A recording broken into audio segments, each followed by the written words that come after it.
they're saying, hey, okay, the GREET model says that this is worth like 30 some points, but we kind of want to maybe update that a little bit. So we're just going to kind of pull a number out of our butts and say, let's go 10 points, right?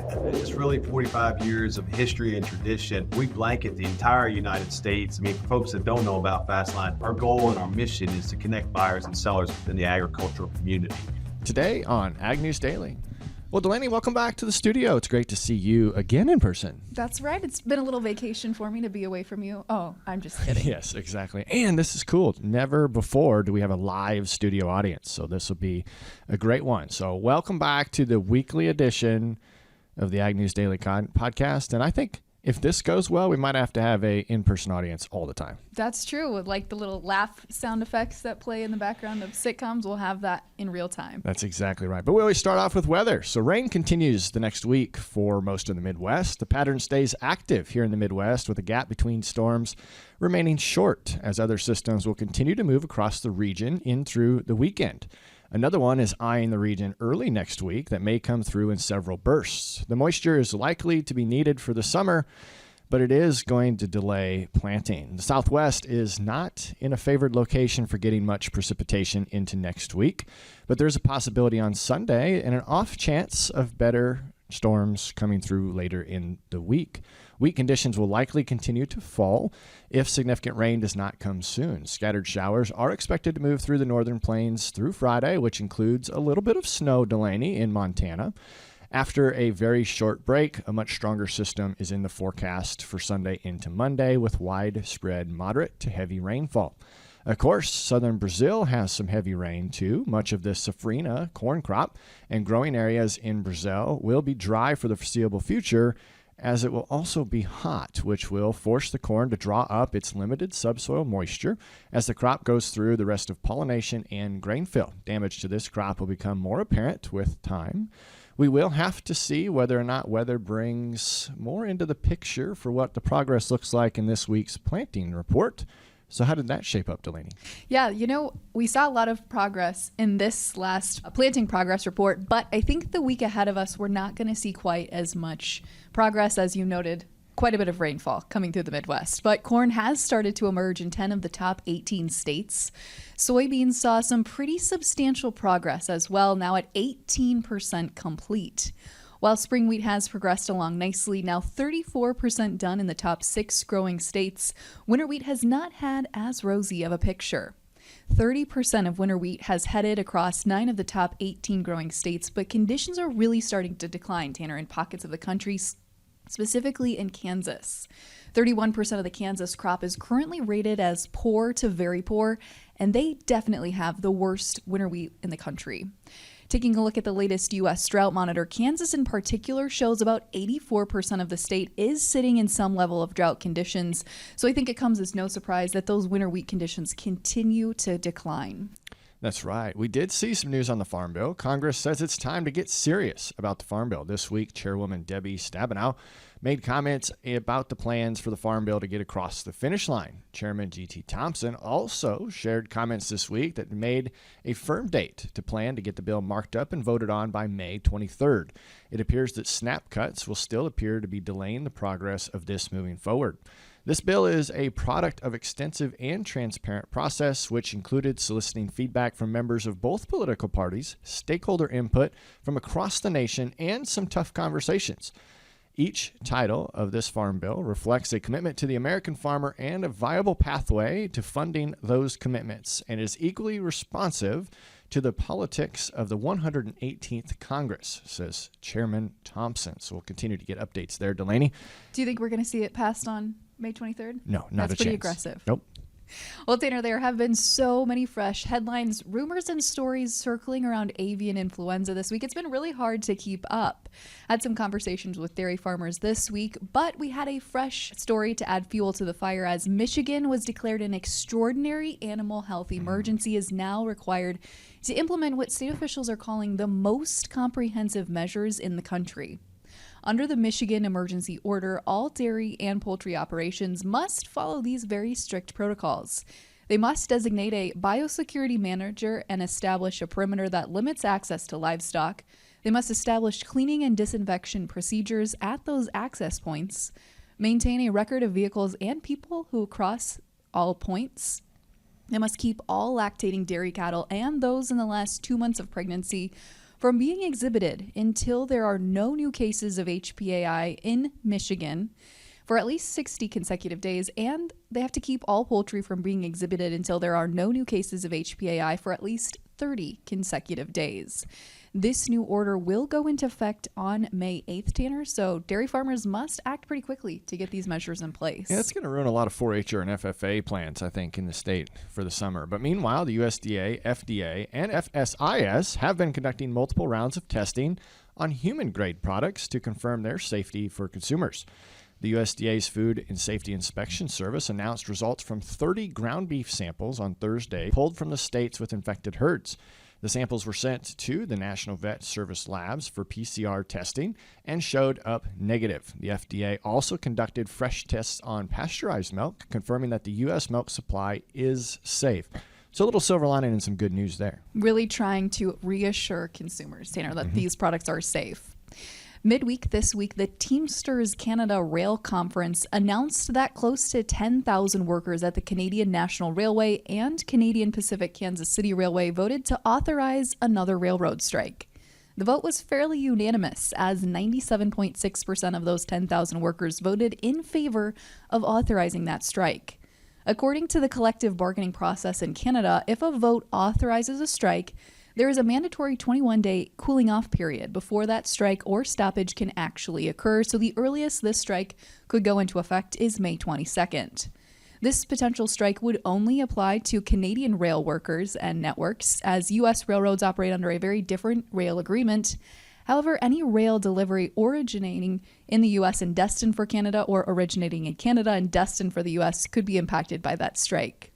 Some U.S. ag exports go through Canadian ports, but the even more important factor to keep an eye on is the substantial volume of fertilizer that originates in Canada and is delivered to the U.S. via Market Railway.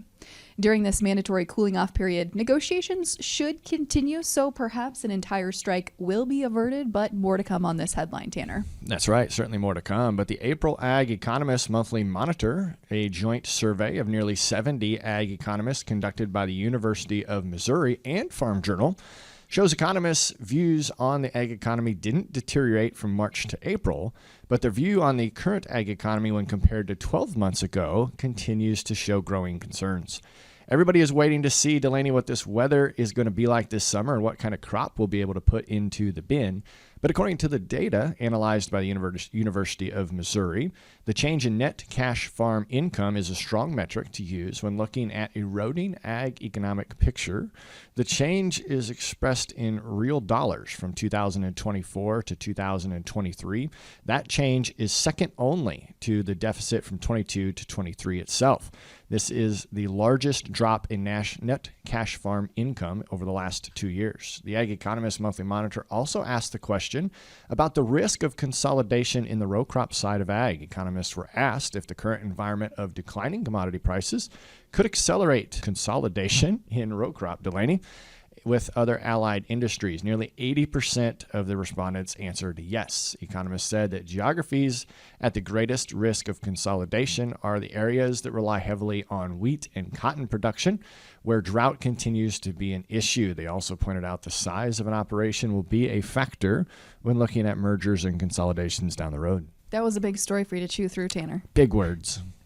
Well, this is a big story, but we're going to let a guest do most of the unpacking. The new GREET model is finally here, nearly 2 months after the Biden administration stated it would be released. The U.S. Treasury and IRS issued their updated guidance on the Sustainable Aviation Fuel Tax Credit that aligns with the new Inflation Reduction Act's goal to boost SAF production. Following the release of the updated model, you better believe that many groups had something to say about that new model, including Iowa Secretary of Agriculture Mike Naig, who said, quote, "As the top producing state of lower cost and cleaner burning biofuels, sustainable aviation fuel is an emerging market with huge potential for Iowa agriculture. Unfortunately, the Biden administration is once again telling Iowa farmers that Washington, D.C. knows best." The administration's proposal mandates rigid requirements that ignore the innovation of agriculture and fails to recognize farmers' ability to incorporate the best practices that work best for their individual operations. This administration has continually pursued a one-size-fits-all approach that puts domestic energy production like homegrown ethanol at a disadvantage to international competitors. Yesterday's guidance is more of the same. Tanner, we figured who better to help us break down this story and unpack the new model and what that means for rural America than one of the pioneers in this space himself, Mitchell Hora. Well, Mitchell, we are super excited to have you on the podcast today. Thanks for hopping on with us. Big update this week, right, with the new GREET model, only 2 months behind when the USDA said that they were going to pull that together. Secretary Vilsack at Commodity Classic, I know you're ready to grill him about when that was coming. We finally have it. What's your overall take on this new GREET model? Quick feedback. Yeah, there's a variety of different things. I mean, number one, better late than never, I guess. We knew that 40B tax credits themselves really weren't going to impact farmers or ag, right? 40B ends at the end of this year. Very, very few folks are producing sustainable aviation fuel today. Only one group is producing sustainable aviation fuel utilizing ethanol today, as far as I know anyway, and that's LanzaJet in Georgia.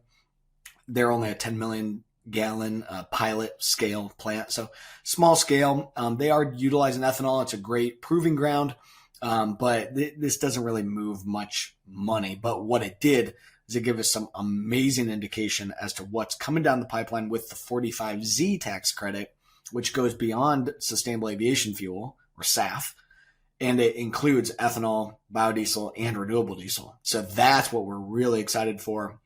And we got some great indications as to how we should be preparing and what's going to come down the pipe, which is great. And that's what we needed. So it's been an exciting week here in the world of Continuum Ag. So I got to sit in on the press conference that you held, and congratulations to you, how fast that filled up and how large your audience was. And unfortunately, we don't have an hour today to talk through everything like we did then. But I would encourage our listeners, if they don't get their answers today, to reach out to you and your team. But let's first start out. What's one of the biggest takeaways that you have identified coming from this announcement? Yeah. That press conference you're referring to is on my YouTube page. If you go on the Continuum Ag YouTube page, should be one of the newest things. If you search 40B on YouTube, you should find it. But yeah, we had 520 people on that press conference. It's nuts. And and we had to shift and change things all at the last second because our Zoom room was all full. I went to log in on the press conference, and it's like, sorry, room's full. You can't be on. I'm like, I'm supposed to be the guy. But anyway, but we made it work, and kudos to my team for they made it happen. So, but anyway, okay. So a couple of key things, and I actually have a blog that's coming out on my 7 key takeaways on Monday. Okay, but if I recall, one of them being they didn't destroy agriculture on the concept of indirect land use change. Okay, we thought that the metric was going to go up, which would basically hurt all of these efforts. I don't want to go into the details, but they didn't screw up indirect land use change. Big win. They punted on the feedstock calculator of the GREET model, which is the farmer version. They punted on that. They did not update it. Hopefully they will update by the end of the year, and hopefully they will utilize the actual farm level CI score. In lieu of that, they said, we're going to give you a CI reduction credit if you source from what's now being coined as climate smart ag pilot project farmers, which is farmers that are growing corn with cover crop, no-till or strip-till, and using nitrogen stabilizers. You have to do all 3 on the entire field for corn.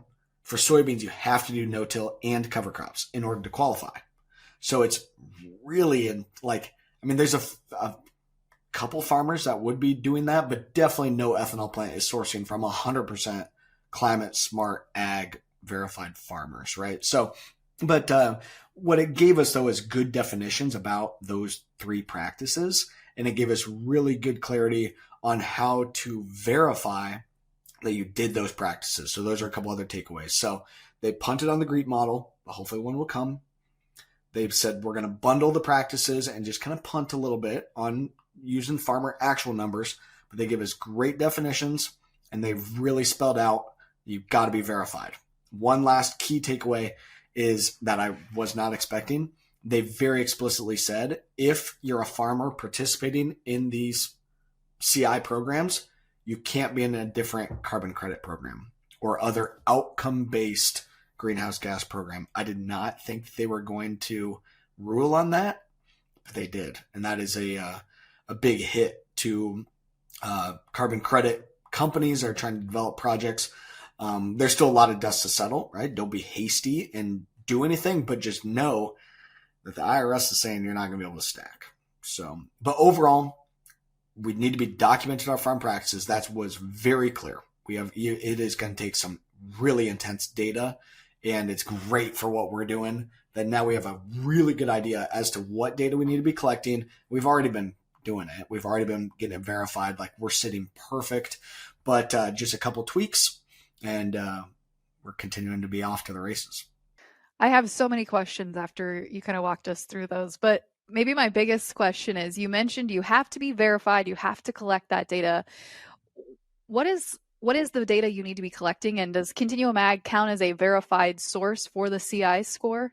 Yeah, so we're not the verifier. So we work with a group out of Des Moines. They're called Eco Engineers. They're the verifier. And it very explicitly lays out you got to have these people that are ISO certified and California Air Resources Board, CARB certified. So we're not that. We're not a verifier. What we are is we're the software for farmers to collect all this data. We integrate with your existing software. We pull together the info so it can go through that verification. Okay, the verifier, they don't have software. They don't have systems. They say, show us your project and we'll verify that it's legit. You know, they check the math and they look for the evidence that you actually did these practices. So that evidence needs to be receipts, as applied maps, some shape files. You have to have like the tracked numbers and stuff. You got to have planting and harvest information. You got to have yield information. It spells out a variety of details, but really just plan on, you got to document and prove that what you're doing is legit. Now, what they laid out was the proof around cover crop, reduced tillage, and utilizing nitrogen stabilizers. And of course, it included, you got to have the field maps and FSA numbers and stuff. You got to have the yield data, and you got to track where the grain went, like some traceability tracking and stuff. But we anticipate we're going to have this same type of records for your herbicide applications, manure applications, and any other trip across the field. So, but it did a really good job laying out the details, and it's going to take a lot of data. But it could be some serious money to be had. So I think it's a good opportunity for farmers to make sure that we're dialing things in, control your data, right? Control and own your data, and that's what we're doing with Continuum Ag, right? Because that data could be really valuable. Mitchell, how many verifiers are there across the United States? I think so for these low carbon fuel markets, it's my understanding, I think there's around like 24 of them. Oh, wow. So not really a lot of folks that are getting into this. Not a ton, because, I mean, how excited would it be to be a verifier, right? To document and check records and prove that these things are real. Like, definitely not a sexy job, but there are a couple dozen of them. So there's some options, but we like this group that's right here out of Iowa. They're really legit, great reputation. And so they're the main one that we've been working with. So I know during your press conference, you got a lot of questions around the use of nitrogen stabilizer. I don't want to dive into that today, but I want our listeners to know they can go and get a lot of those answers. You addressed that quite thoroughly in your conversation. But what I do want to talk about is you also kind of went through the mathematical benefit of what this could be on $1 per acre, at least for 40B, which is a little bit of an indicator of where things might come down the road. Yep. So in the press conference, I actually screwed up the math. Okay, so because it was brand new, right? I mean, I had only a couple hours to figure out what the math would be. So the math, to simplify it, right? Because none of the math in this stuff is easy and completely straightforward. But a climate smart ag farmer that's verified would get a CI reduction of 10 points. And that's what they punted on, right? So on my farm, my CI score is actually a -4, which is about a 33 point drop from the default. Okay. They said, we're not going to give you all 33 points. We're going to punt on that and make sure that the models are more accurate. And then maybe we'll give you the real number. So today, if you do these 3 practices, we'll give you 10 points. And on soybeans, we'll give you 5. Okay. So essentially what that means in 40B, each point is worth about 3.5 cents per gallon. In 45Z, for ethanol and biodiesel, it's worth 2 cents per point per gallon. Okay, so sustainable aviation fuel, it's higher. Okay, so if you take 10 points times the 3.5 cents, that's 35 cents a gallon, right? So the value of the Climate Smart Farmers, 35 cents per gallon of SAF. And again, I'm overly simplifying, but 35 cents. What I screwed up is that it's about 1.7 gallons of ethanol per gallon of SAF.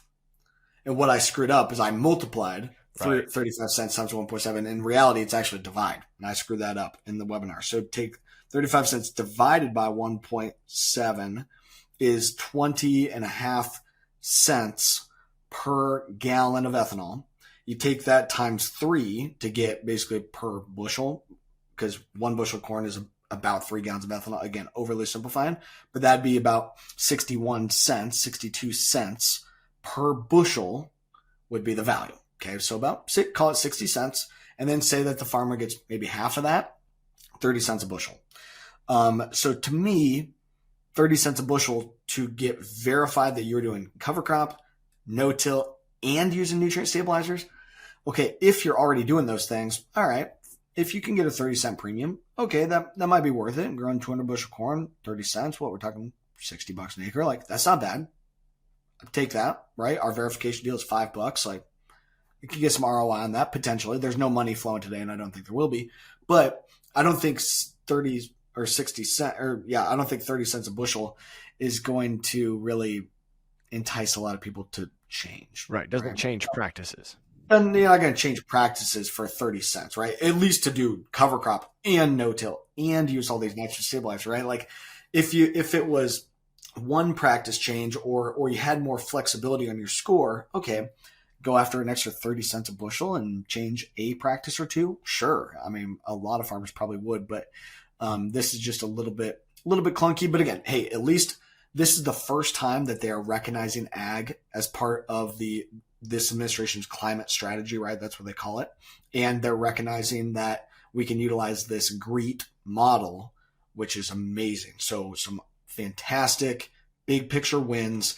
But in the short term, nobody is really producing sustainable aviation fuel from ethanol right now anyway. And none of these farmers are verified climate smart farmers anyway.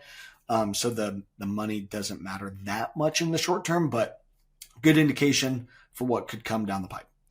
Okay, I want to unpack that math a little bit more to make sure I followed all that and our listeners are following it too, in case they're listening to it and not maybe watching it. So the score you mentioned, if they're doing those 3 things, they're going to get a 10-point score. But you mentioned your farm was a negative score. So how does the scoring model work?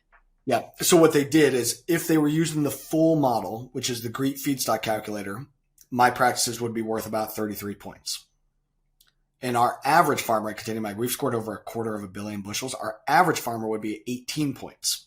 And our average farmer is not using all 3 of these practices that we're talking about, right? But our average farmer is 18 points lower than the county default. But Delaney, what they did here is they said, we're not going to use the actual scores. We're going to use this Climate Smart Ag pilot program in lieu of a life cycle analysis tool. That's what the verbiage says in the IRS. So as long as you're doing these 3 things, you're going to get this average score of 10. 10. Everybody's going to get the same score for now. They're saying, hey, okay, the GREET model says that this is worth like 30 some points, but we kind of want to maybe update that a little bit. So we're just going to kind of pull a number out of our butts and say, let's go with 10 points, right? That's kind of, I think, what happened, which is, hey, at least they recognize that those practices can sequester carbon, which we've proven on our farm. And a lot of other farmers have as well. Like, it's a good win, but and some indication as to what's to come. Okay, so that's the other takeaway is, let's say that 45Z starts on January 1st. What I've been pushing on is let's get our actual field level scores, and we're going to continue to do that.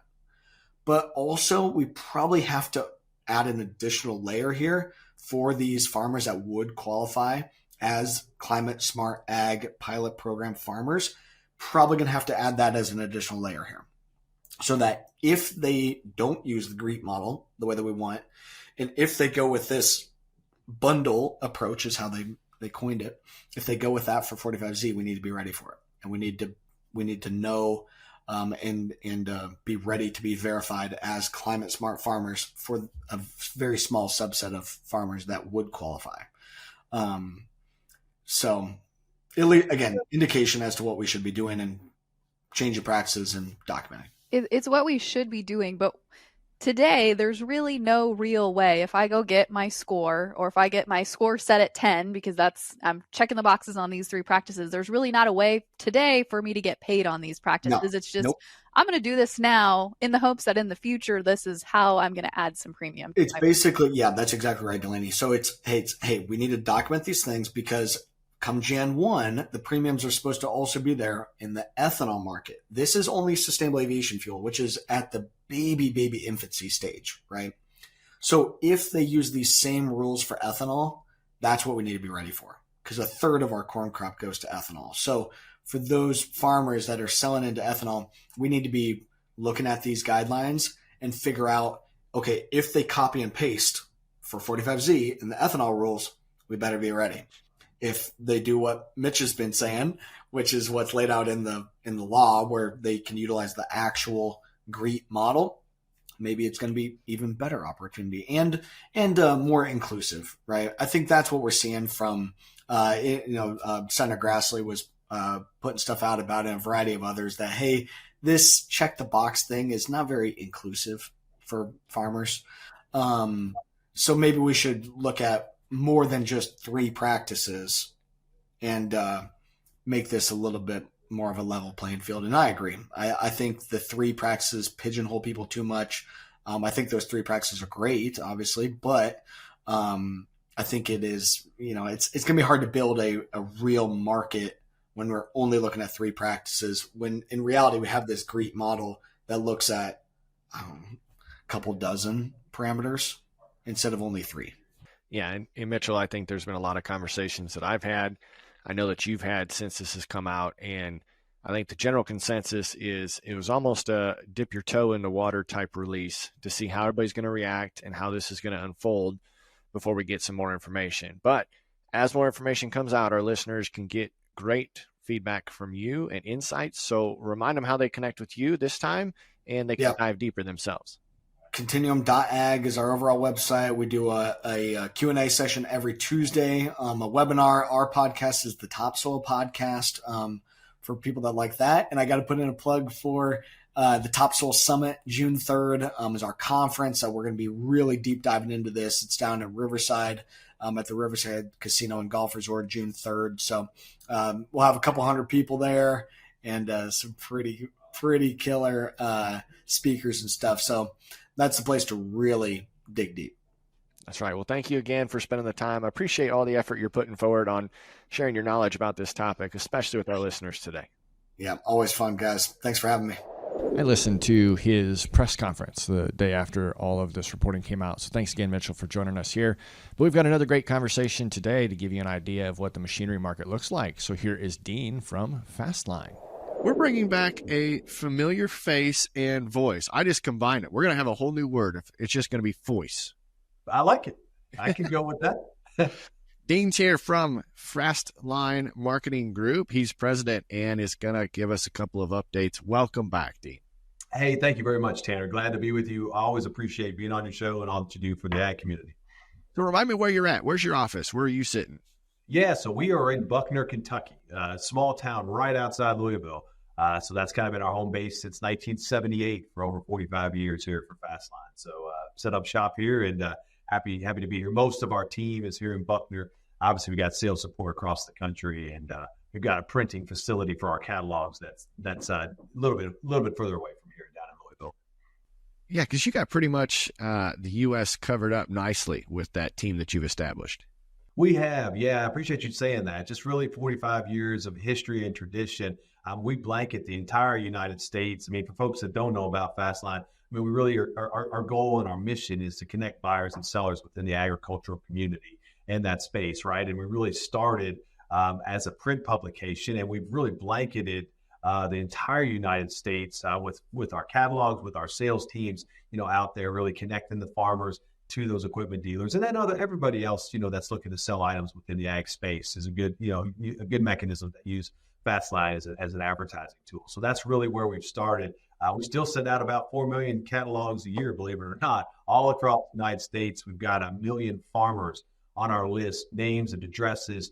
Through the years with our data, we've been able to develop some demographic information, crops, acreage, things of that nature that is helpful for us, but also helpful for the advertisers and for the farmers themselves. Yeah, that's impressive. And I'm sure with that, you kind of get a really good feel on what the pulse of the market is. So here we are sitting spring of 2024. How is the equipment market?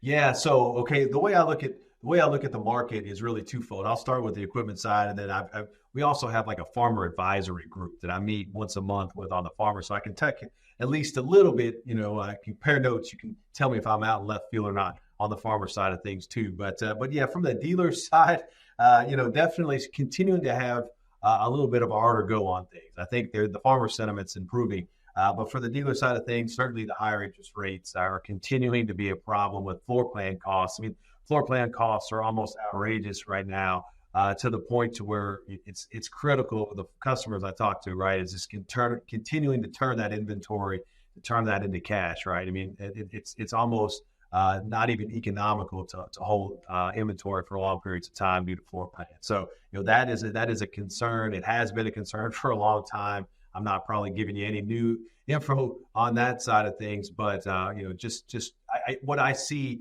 trends in the marketplace is, because of that and the need to offload inventory on the equipment side of things, I think you're going to continue to see auctions become more and more of a play. Just to try to offload some of the combines. Combine has certainly been notorious, for higher inventory levels. I mean, well documented over the last 6 to 9 months. So still seeing that, believe it or not, it's starting to improve a little bit, but I've seen tons of combines, in auctions, just trying to offload and get some of that floor plan, back to an optimal size. I think the last time we chatted, one of the things you brought up was the prediction that there would be some more dealer liquidations or inventory moving via this auction vehicle.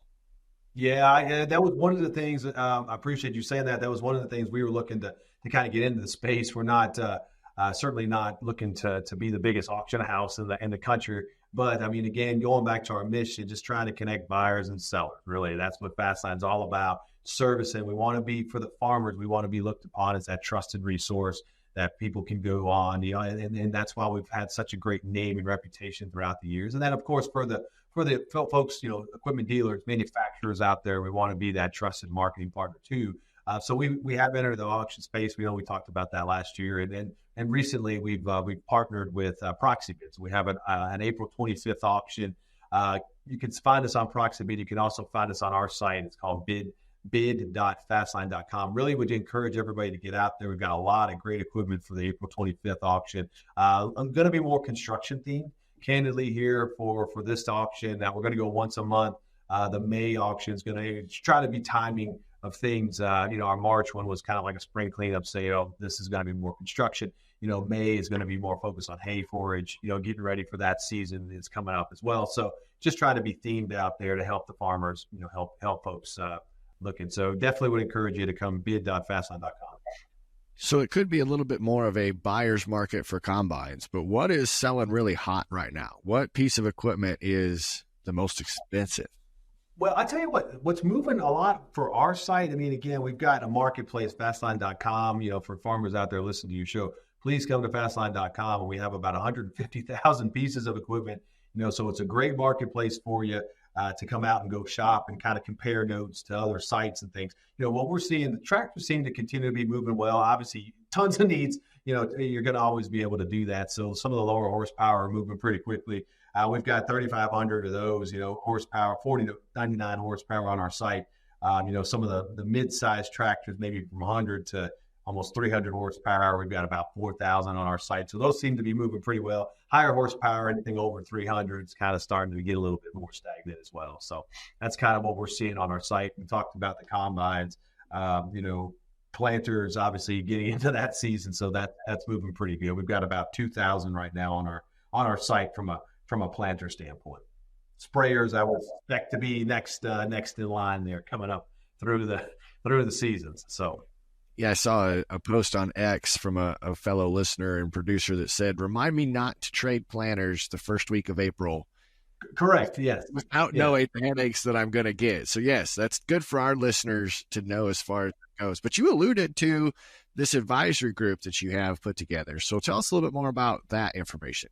I love it, and I'm excited about it because what that does is, again, we've got to do a better job as a company of connecting with the farmers, right? I mean, at the end of the day, that's why we're here, is to support those folks, make sure that we're a trusted advisor for them.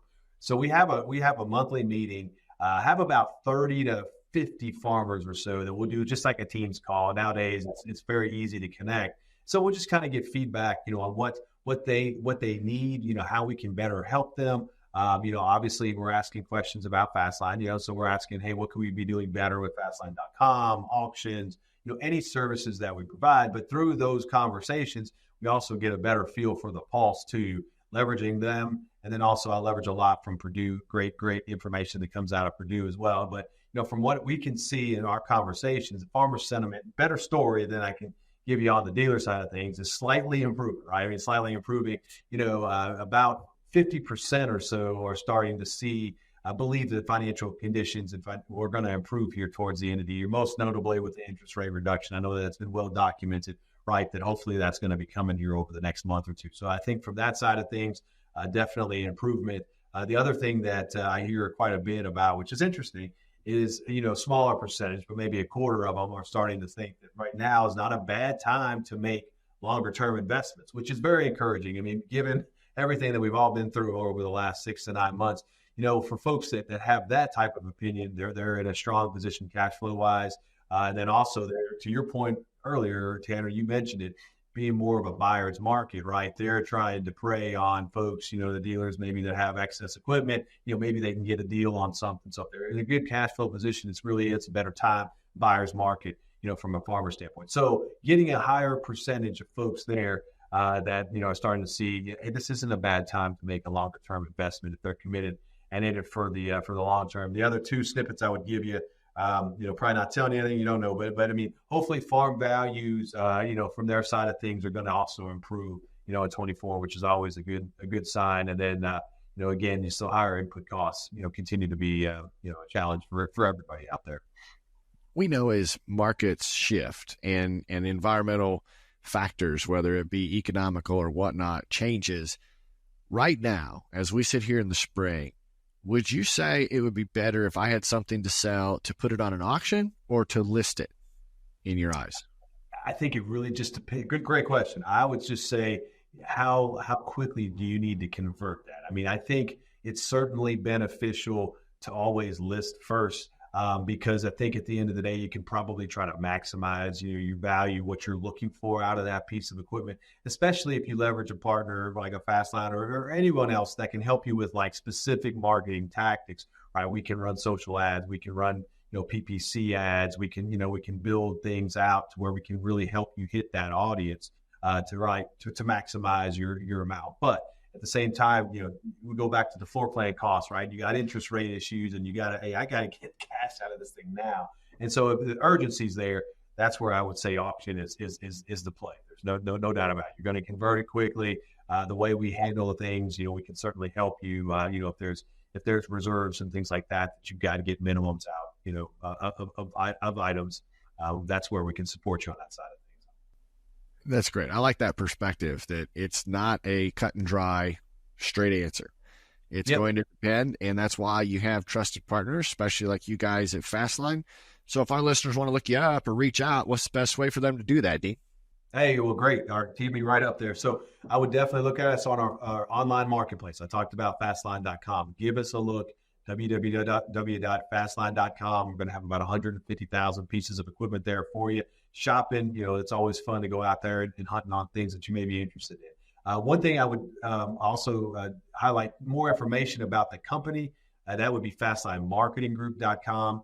You can certainly find us on social media. We've got a great Facebook page, over 400,000 followers. So just Fastline. Check us out on Facebook, Instagram, Twitter, X, you name it, whatever we got out there nowadays. TikTok a little bit. We're trying to play there a little bit as well. And I mentioned auctions earlier, bid.fastline.com. Check us out on auctions. And again, ProxyBid is another place that you can find us there, from an auction standpoint as well. One last snippet I'd tell you, just from a farmer's perspective, if you guys go check us out on fastline.com, we've put this in place for you all as just way to kind of, again, provide additional support. So we've got this feature out there. It's called price comparison. And it's really more in play for some of the larger pieces of equipment, obviously more volume pieces of equipment, I should say, tractors, combines, things like that, sprayers, planters, but we've got price comparison out there. So it's a tool. We mimicked it really from the auto industry. It's almost like a Cars Guru type of a tool. So it can help you out there with your shopping to make sure that you're getting a decent deal out there, right? So we compare, if you're looking for, I'll just throw a 4240 tractor out there, right? I mean, so if you're looking for a 4240 tractor out there, it's, Deere, you can see, looking at all, we have, I think only 10, we have 10 online, but we can compare, there's a bar chart that shows the price of all 10 of those that are being listed.